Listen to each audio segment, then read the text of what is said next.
This is a continuation of The Warlord of Mars by Edgar Burroughs, comprising chapters 9 and 10.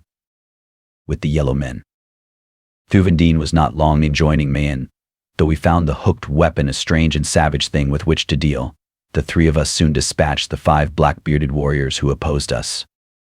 When the battle was over, our new acquaintance turned to me and, removing the shield from his wrist, held it out. I did not know the significance of his act, but judged that it was but a form of expressing his gratitude to me. I afterward learned that it symbolized the offering of a man's life in return for some great favor done him, and my act of refusing, which I had immediately done, was what was expected of me. "Then accept from Tolu, Prince of Marentina," said the yellow man, "this token of my gratitude," and reaching beneath one of his wide sleeves, he withdrew a bracelet and placed it upon my arm. He then went through the same ceremony with Thuvandine. Next he asked our names and from what land we hailed. He seemed quite familiar with the geography of the outer world, and when I said I was from Helium, he raised his brows. "Ah," he said, "you seek your ruler and his company." "Know you of them?" I asked. But little more than that. They were captured by my uncle, Salansisol, Jedak of Jedaks, ruler of Okar, land of the Yellow Men of Barsoom. As to their fate, I know nothing, for I am at war with my uncle, who would crush my power in the Principality of Marentina. These from whom you have just saved me are warriors he has sent out to find and slay me, for they know that often I come alone to hunt and kill the sacred apt which Salansisol so much reveres. It is partly because I hate his religion that Salansisol hates me, but mostly does he fear my growing power and the great faction which has arisen throughout Okar that would be glad to see me ruler of Okar and Jedak of Jedaks in his place. He is a cruel and tyrannous master whom all hate, and were it not for the great fear they have of him, I could raise an army overnight that would wipe out the few that might remain loyal to him. My own people are faithful to me, and the little valley of Marentina has paid no tribute to the court of Salansisol for a year. Nor can he force us, for 12 men may hold the narrow way to Marentina against 1,000,000. But now, as to thine own affairs, how may I aid you? My palace is at your disposal, if you wish to honor me by coming to Marentina. When our work is done, we shall be glad to accept your invitation," I replied. "But now you can assist us most by directing us to the court of Salansisol, and suggesting some means by which we may gain admission to the city and the palace, or whatever other place we find our friends to be confined." Tolu gazed ruefully at our smooth faces and at Thuvandine's red skin and my white one. "First you must come to Marentina," he said, "for a great change must be wrought in your appearance before you can hope to enter any city in Okar. You must have yellow faces and black beards, and your apparel and trappings must be those least likely to arouse suspicion. In my palace is one who can make you appear as truly yellow men as does Salansisol himself." His counsel seemed wise, and as there was apparently no other way to ensure a successful entry to Kadabra, the capital city of Okar, we set out with Tolu, Prince of Marentina, for his little rock-bound country. The way was over some of the worst traveling I have ever seen, and I do not wonder that in this land, where there are neither thoats nor flyers, that Marentina is in little fear of invasion. But at last we reached our destination, the first view of which I had from a slight elevation a half-mile from the city. Nestled in a deep valley lay a city of Martian concrete, whose every street and plaza and open space was roofed with glass. All about lay snow and ice, but there was none upon the rounded, dome-like crystal covering that enveloped the whole city. Then I saw how these people combated the rigors of the Arctic, and lived in luxury and comfort in the midst of a land of perpetual ice. Their cities were veritable hothouses, and when I had come within this one, my respect and admiration for the scientific and engineering skill of this buried nation was unbounded. The moment we entered the city, Tolu threw off his outer garments of fur, as did we, and I saw that his apparel differed but little from that of the red races of Barsoom. Except for his leathern harness, covered thick with jewels and metal, he was naked, nor could one have comfortably worn apparel in that warm and humid atmosphere. For 3 days we remained the guests of Prince Tolu, and during that time he showered upon us every attention and courtesy within his power. He showed us all that was of interest in his great city. The Marentina atmosphere plant will maintain life indefinitely in the cities of the North Pole. After all, life upon the balance of dying Mars is extinct through the failure of the air supply. Should the great central plant again cease functioning as it did upon that memorable occasion that gave me the opportunity of restoring life and happiness to the strange world that I had already learned to love so well. He showed us the heating system that stores the sun's rays in great reservoirs beneath the city, and how little is necessary to maintain the perpetual summer heat of the glorious garden spot within this Arctic paradise. Broad avenues of sod sown with the seed of the ochre vegetation of the Dead Sea bottoms carried the noiseless traffic of light and airy ground flyers that are the only form of artificial transportation used north of the gigantic ice barrier. The broad tires of these unique flyers are but rubber-like gas bags filled with the eighth Barsoomian ray, or ray of propulsion, that remarkable discovery of the Martians that has made possible the great fleets of mighty airships that render the red man of the outer world supreme.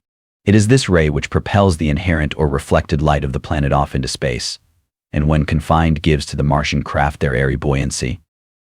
The ground flyers of Marantina contain just sufficient buoyancy in their automobile-like wheels to give the cars traction for steering purposes, and though the hind wheels are geared to the engine and aid in driving the machine, the bulk of this work is carried by a small propeller at the stern. I know of no more delightful sensation than that of riding in one of these luxuriously appointed cars which skim, light and airy as feathers, along the soft, mossy avenues of Marantina. They move with absolute noiselessness between borders of crimson sward, and beneath arching trees gorgeous with the wondrous blooms that mark so many of the highly cultivated varieties of Barsoomian vegetation. By the end of the third day, the court barber, I can think of no other earthly appellation by which to describe him, had wrought so remarkable a transformation in both Thuvendine and myself that our own wives would never have known us. Our skins were of the same lemon color as his own, and great black beards and mustaches had been deftly affixed to our smooth faces.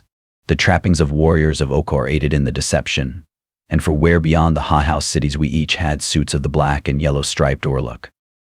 Talu gave us careful directions for the journey to Kadabra, the capital city of the Okar nation, which is the racial name of the yellow men. This good friend even accompanied us part way, and then, promising to aid us in any way that he found possible, bade us adieu. On parting, he slipped upon my finger a curiously wrought ring set with a dead black lusterless stone, which appeared more like a bit of bituminous coal than the priceless Barsoomian gem, which in reality it is. There had been but 3 others cut from the mother stone, he said, which is in my possession. These 3 are worn by nobles high in my confidence, all of whom have been sent on secret missions to the court of Silenzazol. Should you come within 50 feet of any of these 3, you will feel a rapid pricking sensation in the finger upon which you wear this ring. He who wears one of its mates will experience the same feeling. It is caused by an electrical action that takes place the moment 2 of these gems cut from the same mother stone come within the radius of each other's power. By it you will know that a friend is at hand upon whom you may depend for assistance in time of need. Should another wearer of one of these gems call upon you for aid, do not deny him, and should death threaten you, swallow the ring, rather than let it fall into the hands of enemies. Guard it with your life, John Carter, for some day it may mean more than life to you. With this parting admonition, our good friend turned back toward Marantina, and we set our faces in the direction of the city of Kadabra and the court of Silenzazol, Jedak of Jedaks.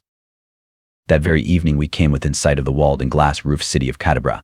It lies in a low depression near the pole, surrounded by rocky, snow-clad hills. From the pass through which we entered the valley we had a splendid view of this great city of the north. Its crystal domes sparkled in the brilliant sunlight, gleaming above the frost-covered outer wall that circles the entire 100 miles of its circumference. At regular intervals, great gates give entrance to the city, but even at the distance from which we looked upon the massive pile, we could see that all were closed, and, in accordance with Talu's suggestion, we deferred attempting to enter the city until the following morning. As he had said, we found numerous caves in the hillsides about us, and into one of these we crept for the night. Our warm orluk skins kept us perfectly comfortable, and it was only after a most refreshing sleep that we awoke shortly after daylight on the following morning. Already the city was astir, and from several of the gates we saw parties of yellow men emerging. Following closely each detail of the instructions given us by our good friend of Marantina, we remained concealed for several hours until one party of some half-dozen warriors had passed along the trail below our hiding place and entered the hills by way of the pass along which we had come the previous evening. After giving them time to get well out of sight of our cave, Thuvendine and I crept out and followed them, overtaking them when they were well into the hills. When we had come almost to them, I called aloud to their leader, when the whole party halted and turned toward us. The crucial test had come. Could we but deceive these men, the rest would be comparatively easy. Care, I cried as I came closer to them. Care, responded the officer in charge of the party. We be from Ilol, I continued, giving the name of the most remote city of Okar, which has little or no intercourse with Kadabra. Only yesterday we arrived, and this morning the captain of the gate told us that you were setting out to hunt orluks, which is a sport we do not find in our own neighborhood. We have hastened after you to pray that you allow us to accompany you. The officer was entirely deceived and graciously permitted us to go with them for the day. The chance guess that they were bound upon an Orlok hunt proved correct, and Talu had said that the chances were 10 to 1 that such would be the mission of any party leaving Kadabra by the pass through which we entered the valley, since that way leads directly to the vast plains frequented by this elephantine beast of prey. Insofar as the hunt was concerned, the day was a failure, for we did not see a single Orlok, but this proved more than fortunate for us, since the yellow men were so chagrined by their misfortune that they would not enter the city by the same gate by which they had left it in the morning, as it seemed that they had made great boasts to the captain of that gate about their skill at this dangerous sport.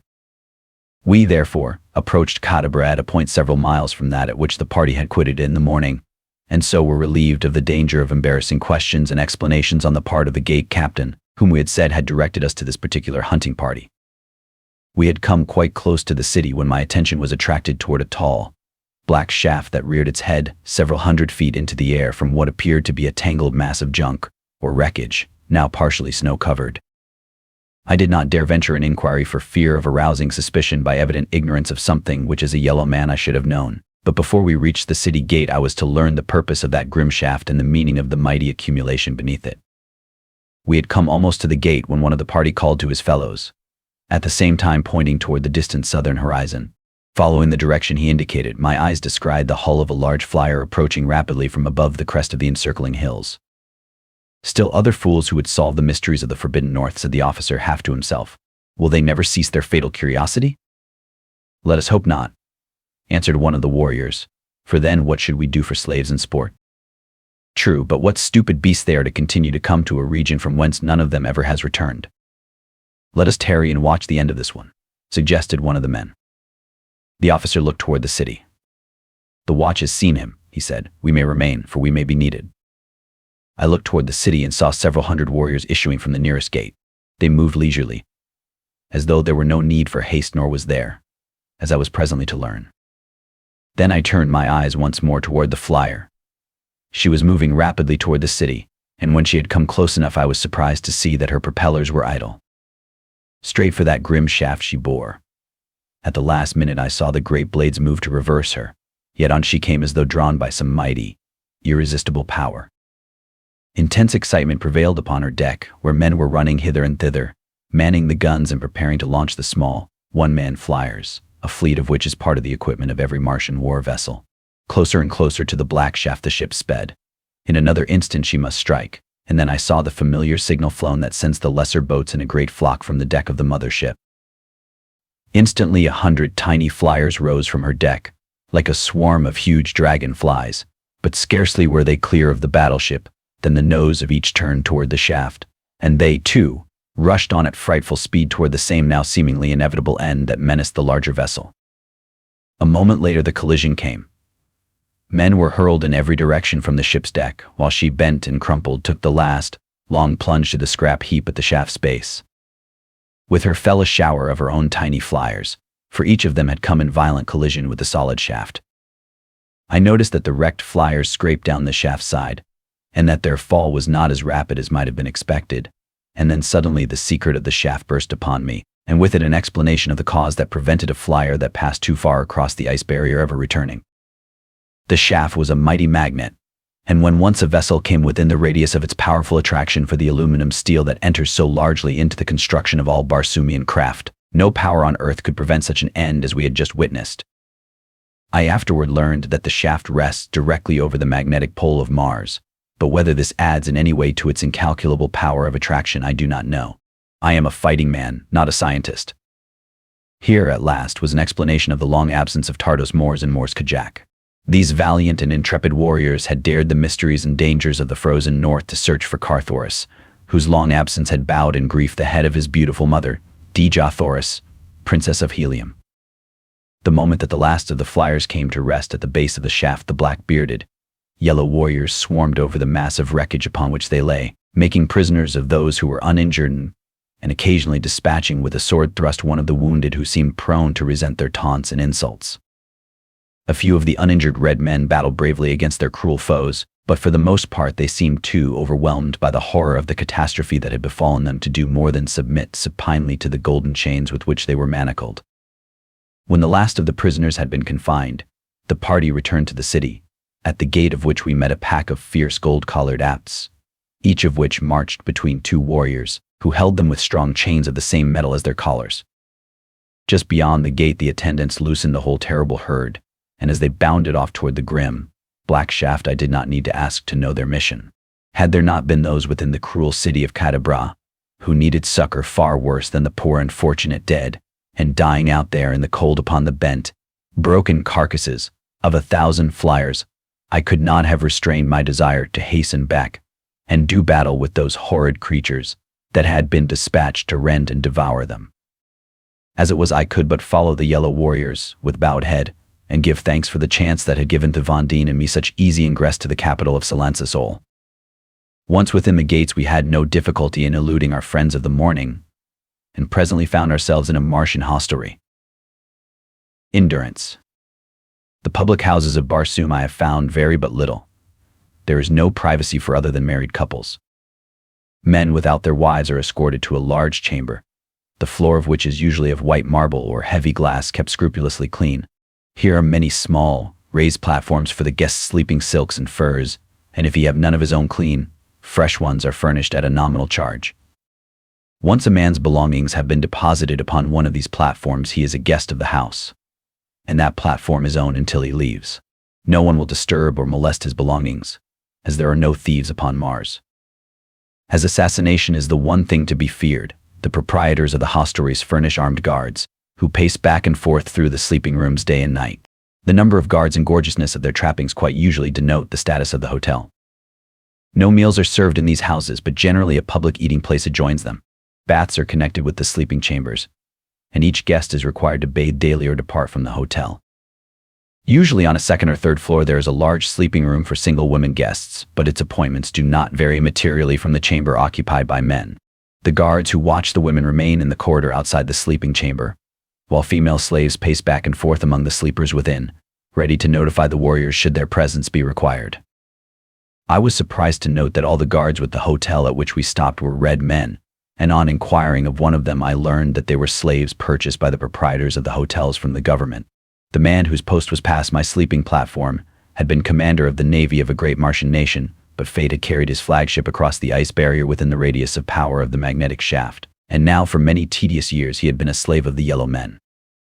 He told me that princes, jeds, and even jedics of the outer world were among the menials who served the yellow race, but when I asked him if he had heard of the fate of Mors Kajak, or Tardos Mors, he shook his head, saying that he never had heard of their being prisoners here, though he was very familiar with the reputations and fame they bore in the outer world.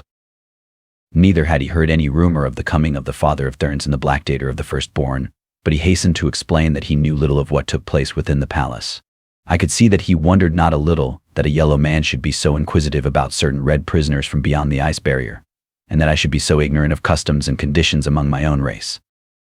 In fact, I had forgotten my disguise upon discovering a red man pacing before my sleeping platform, but his growing expression of surprise warned me in time, for I had no mind to reveal my identity to any unless some good could come of it, and I did not see how this poor fellow could serve me yet, though I had it in my mind that later I might be the means of serving him, and all the other thousands of prisoners who do the bidding of their stern masters in Cadabra.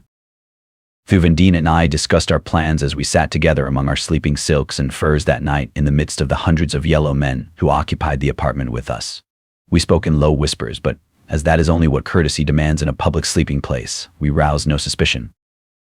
At last, determining that all must be but idle speculation until after we had had a chance to explore the city and attempt to put into execution the plan Talu had suggested, we bade each other good night and turned to sleep. After breakfasting the following morning we set out to see Cadabra, and as, through the generosity of the Prince of Marantina, we were well supplied with the funds current in Okar, we purchased a handsome ground flyer. Having learned to drive them while in Marantina, we spent a delightful and profitable day exploring the city, and late in the afternoon at the hour Talu told us we would find government officials in their offices, we stopped before a magnificent building on the plaza opposite the royal grounds and the palace. Here we walked boldly and passed the armed guard at the door, to be met by a red slave within who asked our wishes. "Tell Sorov, your master, that 2 warriors from Iligal wish to take service in the palace guard," I said. Sorov, Talu had told us, was the commander of the forces of the palace, and as men from the further cities of Okar, and especially Ilal, were less likely to be tainted with the germ of intrigue which had for years infected the household of Salancesol, He was sure that we would be welcomed, and few questions asked us. He had primed us with such general information as he thought would be necessary for us to pass muster before Sorav, after which we would have to undergo a further examination before Silencesol that he might determine our physical fitness and our ability as warriors. The little experience we had had with the strange hooked sword of the yellow man and his cube-like shield made it seem rather unlikely that either of us could pass this final test, but there was the chance that we might be quartered in the palace of Silencesol for several days after being accepted by Sorav before the Jeddak of Jeddaks would find time to put us to the final test. After a wait of several minutes in an antechamber, we were summoned into the private office of Sorav, where we were courteously greeted by this ferocious-appearing, black-bearded officer. He asked us our names and stations in our own city, and having received replies that were evidently satisfactory to him, he put certain questions to us that Tulu had foreseen and prepared us for. The interview could not have lasted over 10 minutes when Sorav summoned an aide whom he instructed to record us properly, and then escort us to the quarters in the palace which are set aside for aspirants to membership in the palace guard. The aide took us to his own office first, where he measured and weighed and photographed us simultaneously with a machine ingeniously devised for that purpose, 5 copies being instantly reproduced in 5 different offices of the government, 2 of which are located in other cities miles distant. Then he led us through the palace grounds to the main guardroom of the palace, there turning us over to the officer in charge. This individual again questioned us briefly and finally dispatched a soldier to guide us to our quarters. These we found located upon the 2nd floor of the palace in a semi-detached tower at the rear of the edifice. When we asked our guide why we were quartered so far from the guardroom, he replied that the custom of the older members of the guard of picking quarrels with aspirants to try their mettle had resulted in so many deaths that it was found difficult to maintain the guard at its full strength while this custom prevailed. Silencesol had, therefore, set apart these quarters for aspirants, and here they were securely locked against the danger of attack by members of the guard. This unwelcome information put a sudden check to all our well-laid plans, for it meant that we should virtually be prisoners in the palace of Silencesol until the time that he should see fit to give us the final examination for efficiency. As it was this interval upon which we had banked to accomplish so much in our search for Dejathoris and Thuvi of Parth, our chagrin was unbounded when we heard the great lock click behind our guide, as he had quitted us after ushering us into the chambers we were to occupy. With a wry face I turned to Thuvandine, my companion, but shook his head disconsolately and walked to one of the windows upon the far side of the apartment. Scarcely had he gazed beyond them than he called to me in a tone of suppressed excitement and surprise. In an instant I was by his side. "Look," said Thuvandine, pointing toward the courtyard below. As my eyes followed the direction indicated, I saw 2 women pacing back and forth in an enclosed garden. At the same moment I recognized them. They were Dejathoris and Thuvi of Parth. There were they whom I had trailed from one pole to another, the length of a world. Only 10 feet of space and a few metal bars separated me from them. With a cry I attracted their attention, and as Dejathoris looked up full into my eyes I made the sign of love that the men of Barsoom make to their women. To my astonishment and horror her head went high, and as a look of utter contempt touched her finely chiseled features she turned her back full upon me. My body is covered with the scars of 1,000 conflicts, but never in all my long life have I suffered such anguish from a wound.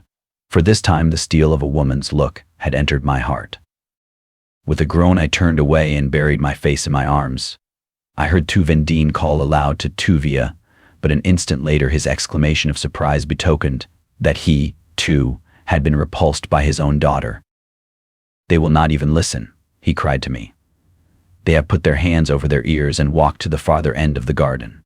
Ever heard you of such mad work, John Carter? The 2 must be bewitched."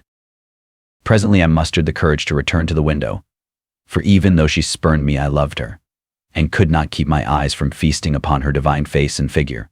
But when she saw me looking she again turned away. I was at my wits' end to account for her strange actions, and that Thuvia, too, had turned against her father seemed incredible.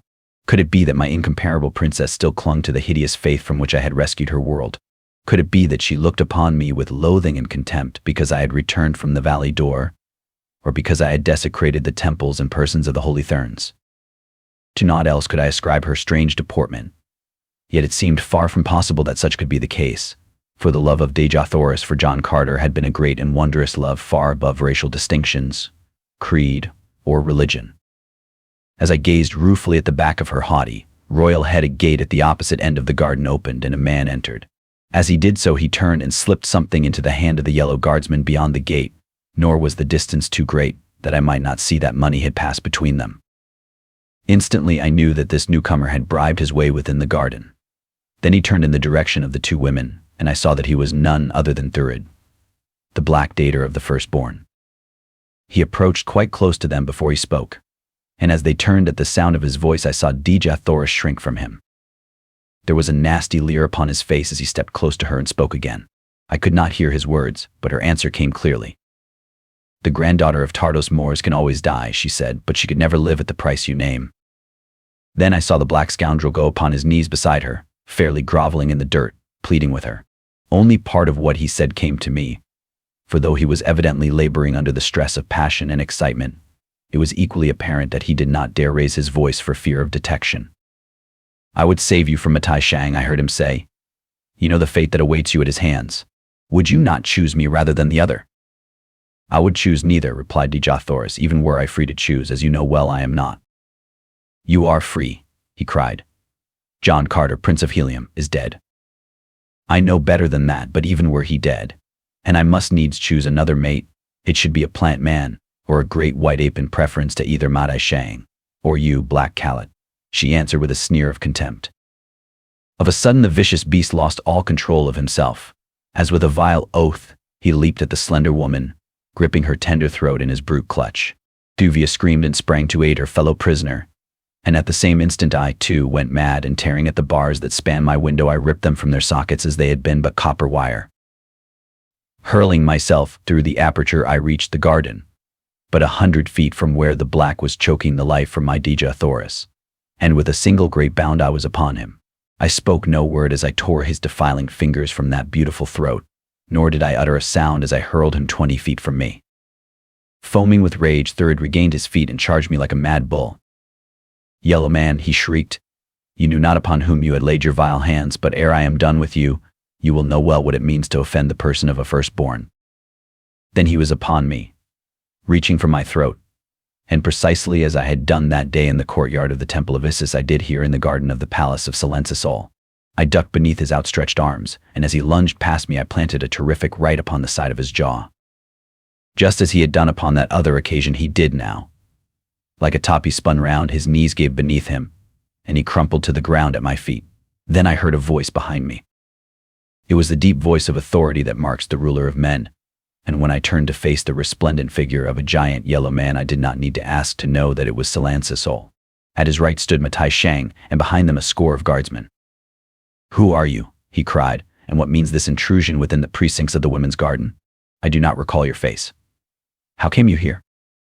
Before his last words I should have forgotten my disguise entirely and told him outright that I was John Carter, Prince of Helium, but his question recalled me to myself. I pointed to the dislodged bars of the window above. "I am an aspirant to membership in the palace guard," I said, "and from yonder window in the tower where I was confined awaiting the final test for fitness I saw this brute attack this woman. I could not stand idly by, O Jedak, and see this thing done within the very palace grounds and yet feel that I was fit to serve and guard your royal person." I had evidently made an impression upon the ruler of Ochre by my fair words, and when he had turned to Dejah Thoris and Tuvia of Parth, and both had corroborated my statements, it began to look pretty dark for Thurid.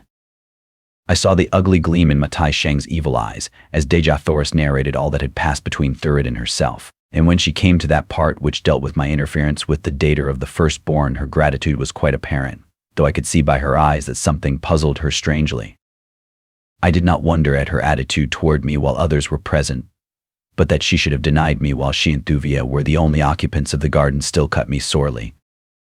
As the examination proceeded, I cast a glance at Thurid, and startled him looking wide-eyed and wonderingly at me, and then of a sudden he laughed full in my face. A moment later Silensisol turned toward the black. "What have you to say in explanation of these charges?" he asked in a deep and terrible voice. "Dare you aspire to one whom the father of Therns has chosen, one who might even be a fit mate for the Jedak of Jedaks himself?" And then the black-bearded tyrant turned and cast a sudden greedy look upon Dejah Thoris, as though with the words a new thought and a new desire had sprung up within his mind and breast. Thurid had been about to reply, and with a malicious grin upon his face, was pointing an accusing finger at me, when Silensisol's words and the expression of his face cut him short. A cunning look crept into his eyes, and I knew from the expression of his face that his next words were not the ones he had intended to speak. O mightiest of Jedaks, he said, the man and the women do not speak the truth. The fellow had come into the garden to assist them to escape. I was beyond and overheard their conversation, and when I entered, the woman screamed and the man sprang upon me and would have killed me. What know you of this man? He is a stranger to you, and I dare say that you will find him an enemy and a spy. Let him be put on trial, Salancesol, rather than your friend and guest. Thurid, dater of the firstborn. Salancesol looked puzzled. He turned again and looked upon Dejah Thoris, and then Thurid stepped quite close to him and whispered something in his ear, what, I know not. Presently the yellow ruler turned to one of his officers. See that this man be securely confined until we have time to go deeper into this affair, he commanded, and as bars alone seem inadequate to restrain him, let chains be added. Then he turned and left the garden, taking Dejah Thoris with him, his hand upon her shoulder. Thurid and Mate Shang went also, and as they reached the gateway the black turned and laughed again aloud in my face. What could be the meaning of his sudden change toward me? Could he suspect my true identity? It must be that, and the thing that had betrayed me was the trick and blow that had laid him low for the second time. As the guards dragged me away, my heart was very sad and bitter indeed, for now to the two relentless enemies that had hounded her for so long another and a more powerful one had been added, for I would have been but a fool had I not recognized the sudden love for Dejah Thoris that had just been born in the terrible breast of Salancesol, Jedak of Jedaks, ruler of Okar. This concludes the 5th part of 8 total of The Warlord of Mars by Edgar Rice Burroughs, produced by Best Audiobooks for free.